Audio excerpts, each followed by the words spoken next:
Hi అండి, నేను మీ రామారెడ్డి. ఈరోజు మనం ఏ ఊరు వచ్చామంటే మా కుంట బౌన్సీ అనే ఒక టెంపుల్కి వచ్చామండి. ఇది ఎక్కడ ఉందంటే ఇది ఏంటంటే మనకి కోరాపుట్ జిల్లా అండి. దామన్జోడి అనే ప్లేస్లో ఇది మనకు ఉందండి.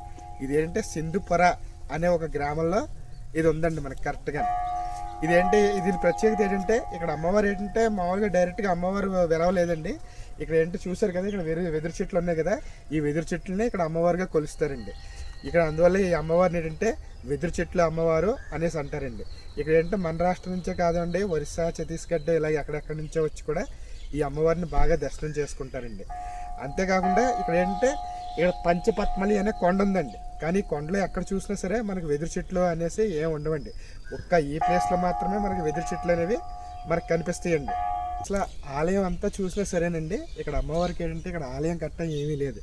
ఇదేంటి మరి ఎక్కడెక్కడి నుంచో వస్తారో మరి ఆలయం కట్ట ఎందుకు కట్టలేదు అనేసి అనుకుంటే, ఇక్కడ ఉన్న అమ్మవారు ఆలయం కట్టడానికి అసలు ఒప్పుకోదండి. ఎందుకంటే ఇక్కడ జైపూర్ని పాలించే రాజా విక్రమ్ సోలే గారు కూడా ఇక్కడ ఒక పెద్ద ఆలయం నిర్మిద్దాము అనేసి అనుకున్నారు. కానీ అమ్మవారి కళ్ళలో కనిపించి ఇక్కడ నాకు ఆలయం కట్ట ఏం వద్దని చెప్పారండి. కానీ అమ్మవారు అనుమతితో మనం చూసాం కదా, ఎంట్రన్స్లో ఒక్క అమ్మవారు కట్టడానికి మాత్రమే ఇంకా అమ్మవారు ఒప్పుకున్నారండి. అంతేకాకుండా ఇక్కడ మనకి ఏంటంటే జనవరి 1 పౌర్ణమి వచ్చే రోజు కూడా ఇక్కడ మనకి బాగా ఒక ఉత్సవంలాగా గట్ట చేస్తారు. అంతేకాకుండా ఇక్కడ ఎవరైనా వచ్చిన వాళ్ళు ఎవరైనా సరే ఏంటంటే పావురాన్ని గట్ట ఏదైనా కావాలంటే ఇక్కడ మనకి అమ్మవారికి సమర్పించుకుంటారండి. పదండి, ఈరోజు నేను మీకు ఆ వీడియోని చూపిస్తాను. వీడియో ఆఖరి వరకు చూడండి. వీడియో కానీ మీకు నచ్చితే లైక్, షేర్ అండ్ సబ్స్క్రైబ్ చేయండి. ఇప్పుడే మనం మా కంటా బౌన్సీమ టెంపుల్ మనం ముందున్నామండి. మా కాంటా బౌన్సీమ అంటే అదేంటంటే ముళ్ళ వెదురు అమ్మవారిని అర్థం. మనకేంటి తెలుగులో వెదురు చెట్ల అమ్మవారు అనేసి అంటారండి. ఇదిగోరంటే మనకు కరెక్ట్గా ఏంటంటే ఇప్పుడు మనం ఎంట్రన్స్లో ఉన్నాము.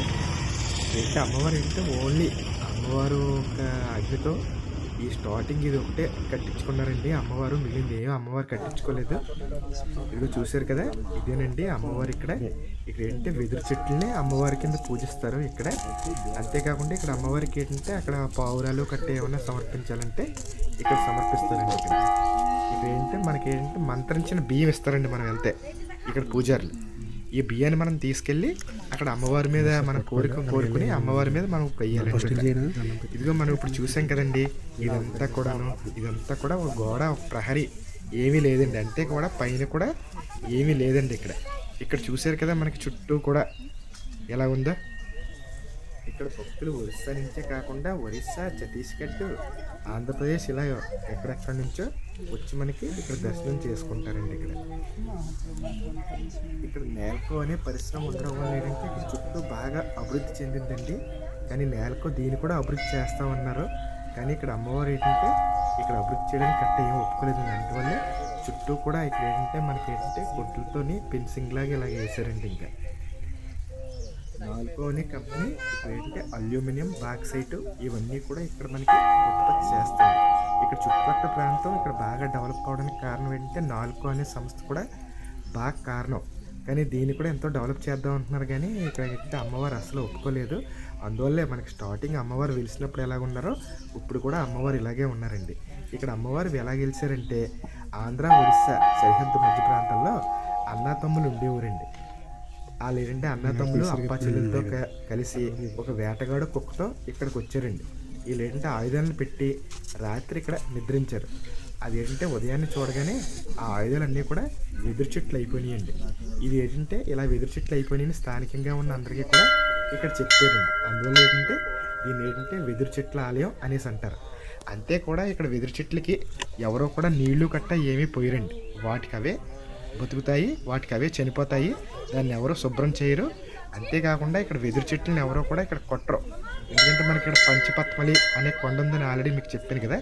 ఈ పంచపద్మలి అనే కొండలో కూడా మీరు ఎక్కడ చూసినా సరే, ఈ కొండ మొత్తం ఎక్కడ చూసినా సరే వెదురు చెట్లు అనేవి ఎక్కడా ఉండవండి. అదేంటంటే మన కాంటా బౌన్సీ అమ్మవారి పరిసర ప్రాంతాల్లో మాత్రమే ఈ వెదురు చెట్లు ఉంటాయండి. ఇక్కడ ఒక పెద్ద కత్తి లాంటి ఒక ఉందండి. ఇక్కడ కత్తి, ఆ కత్తి ఇక్కడ ఏంటంటే ఈ వెదురు చెట్లు ఉన్న ప్రాంతాన్ని మొత్తం రక్షిస్తుందని ఇక్కడ స్థానికుల విశ్వాసం అండి. మీరు కానీ ఇక్కడికి రావాలంటే మనం ఫస్ట్ కోరాపుట్ వచ్చండి. కోరాపుట్ నుంచి దామన్జోడి రావాలి.